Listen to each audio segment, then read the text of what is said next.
São Paulo não vem vencendo. Queria que você fizesse uma análise, claro, do seu, enfim, diagnóstico interno de quem está no campo, em como isso expõe também o técnico Zubeldia e caso isso tenha uma relação, né, na sua visão pelo menos, porque o torcedor faz uma associação com os pagamentos em débito com o elenco. Bom, primeiro ponto, o Zubeldia tem totalmente o nosso apoio, o nosso respaldo. Acredito que a culpa é muito mais dos jogadores do que dele, né? A gente tem plena consciência de que a gente precisa melhorar o quanto antes. Não é normal essa sequência de resultados negativos que a gente está tendo com o elenco que a gente tem. E o segundo ponto é que também não há desespero e não há crise, porque a gente já está classificado, mas é um sinal de alerta, é para a gente ligar o sinal de alerta.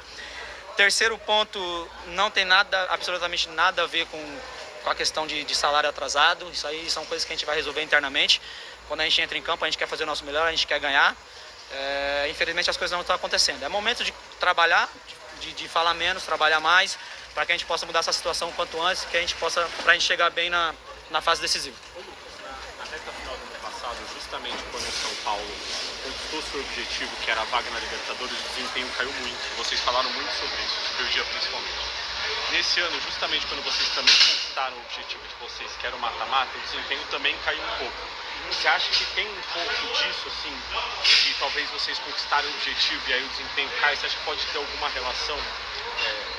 Não, acho que não. Acho que não porque é uma sequência ruim, né? A sequência começou quando a gente ainda não estava classificado. Então é um pouco diferente e também a gente precisa ainda conquistar, garantir a primeira vaga. Primeira posição no grupo para a gente poder jogar o mata-mata em casa. Então é um pouco diferente do ano passado, que a gente já estava classificado, já não tinha muita briga no Campeonato Brasileiro, então é um pouco diferente. Mas a gente tem plena convicção de que a gente precisa melhorar, de que não está legal, de que não está bom, né? E a gente vai trabalhar bastante para que a gente aprenda um futebol melhor no domingo, para que a gente possa garantir o primeiro lugar no grupo e chegar bem no mata-mata. Lucas, algumas pessoas que criticam o movimento que vocês começaram a partir de ontem, podem usar o gramado do Morumbi hoje como um exemplo de um gramado danificado por conta de um show. Era só o visual dele ali naquela parte do gol de entrada ou ele estava de fato danificado porque acaba sendo um argumento daqueles que vão contra o movimento de vocês? Bom, acho que o gramado do Morumbi hoje, o que eu posso dizer é que é uma boa resposta para quem diz que não é possível cuidar.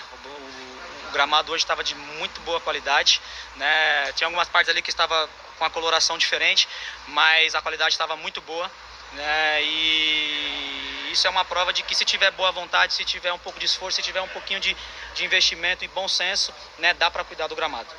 Ponto, esse é o primeiro ponto. E segundo, que eu vi muita gente também falando, já falei ali, reforço aqui, muita gente falando de que o nosso movimento é por conta de risco de lesão, isso e aquilo, e em nenhum momento a gente falou que a nossa briga é por isso, né? O nosso ponto é totalmente técnico, o nosso ponto é totalmente sobre a dinâmica de jogo, e o esporte é completamente diferente.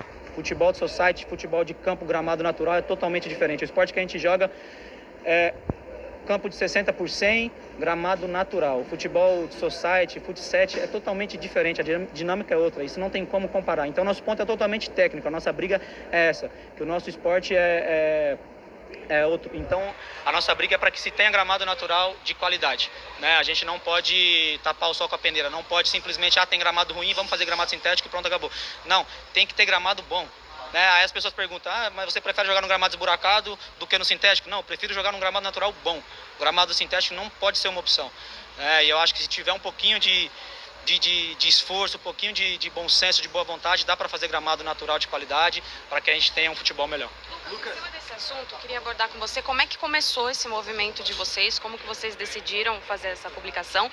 E ontem na Band News FM a gente recebeu um profissional que trabalha com grama sintética e grama natural. E aí, em um certo momento do programa, ele falou sobre a questão de atletas que jogaram muito tempo na Europa e voltam para o Brasil e de repente encontram uma dificuldade por causa do gramado sintético. Eu queria te ouvir se isso é uma realidade ou se não tem nada a ver. Bom, primeiro ponto, eu já dei umas entrevistas ano passado, inclusive para você, eu acho, sobre esse tema, né? Desde o começo já mostrei o meu posicionamento totalmente contra o gramado sintético. depois da chegada do Thiago Silva, que também levantou esse tema, e agora do Neymar também, eu resolvi falar com eles e a gente teve essa ideia, né? Vamos bolar um texto, vamos bolar um post, vamos chamar jogadores de outros clubes, né? E vamos fazer esse movimento. Então, assim, foi uma decisão muito pensada e acho legal essa união dos jogadores para que tenha melhorias no futebol brasileiro. E segundo ponto, como eu deixei claro, reforço aqui, não é nenhum ataque às instituições que usam gramado sintético, não é nenhum ataque à empresa que produz a grama sintética, é apenas um ponto totalmente técnico de que o nosso futebol é jogado na grama natural. É um esporte completamente diferente do futebol de 7. E sobre a declaração do Alessandro, né, eu estava assistindo e assim, nas principais ligas da Europa não se usa gramado sintético. A FIFA não usa gramado sintético nas competições que ela organiza. Né, o nosso futebol é visto como o melhor futebol, o futebol que produz mais jogadores. A gente não pode ter gramado sintético aqui. Então, assim, provavelmente os jogadores que estão começando agora, se tivessem feito essas postagens, não teriam força. Então a gente, jogadores mais velhos, que tem essa passagem pela Europa, a gente resolveu se unir e unir a maior quantidade de jogadores possível para poder fazer esse movimento, para que gerasse algum efeito. Então a gente está pelo menos tentando, né? Quem joga futebol sabe, quem jogou futebol sabe que é totalmente diferente. Então a gente está fazendo a nossa parte de tentar melhorar o futebol brasileiro, de tentar ter um gramado natural de qualidade, para que o espetáculo seja melhor, para que a gente possa ter um futebol melhor, para que a gente possa vender um futebol melhor lá para a Europa, para outros lugares, né? E essa é a nossa briga. Deixando claro aqui, reforçando que é um ponto totalmente técnico, jogabilidade, dinâmica de jogo, não tem nada a ver com questão de lesão, porque eu sei que tem vários estudos, alguns que dizem que aumenta o risco de lesão, outros que dizem que não tem nada a ver. Enfim, o nosso ponto não é científico, o nosso ponto é técnico, é dinâmica de jogo. O gramado natural, o jogo é diferente do gramado sintético. Ponto. Lucas, na tua opinião, por que... Rapidinho. Um pouquinho do desempenho na partida de hoje, né? A torcida saiu até vaiando um pouco a equipe e você falou, né, que não é questão salarial, que não é a questão do treinador, mas eu acho que tem uma questão da anímica, né? Que o São Paulo nos últimos anos tem sido carregado pela sua torcida, tem uma sinergia muito bacana e tem gente que está achando que isso pode se perder. Qual que é a mensagem que você passa para o torcedor para que ele não desista da equipe, não desista desse trabalho que está sendo feito aqui? Cara, bom, não tem nada a ver com a questão de salário, nada a ver. Isso aí é a questão que a gente vai resolver internamente. Quando a gente entrar em campo, a gente vai fazer o melhor sempre para defender essa camisa. Esse é o primeiro ponto. E o torcedor, eu já falei 1000 vezes isso, o torcedor é o nosso diferencial. A gente conta muito com o apoio, com o suporte deles, né? Nos últimos anos eles nos carregaram, né? E a gente conta muito, a gente precisa muito deles, é fundamental. Eu sei que eles estão chateados pelo momento, é a sequência de resultados ruins, né? E vaiaram hoje, estão completamente certos, porque hoje a gente jogou um futebol muito abaixo do que a gente é capaz. Mas a gente conta com eles, a gente conta com o apoio deles, a gente precisa deles nessa fase decisiva que vai chegar, né? O mata-mata aí do Paulistão.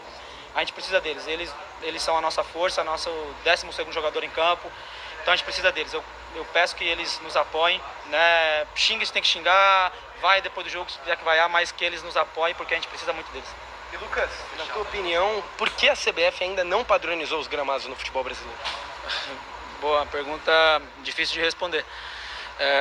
Eu não sei, talvez seja uma solução aí, destinar a alguma quantia aí para os clubes, né, fiscalizar cada, 3 meses, a gente tem que debater esse assunto mais profundamente, né, para que a gente tenha um avanço nisso, para que a gente tenha um gramado natural de qualidade, para que o nosso futebol não se perca, né, com essas questões de gramado sintético. Valeu, gente.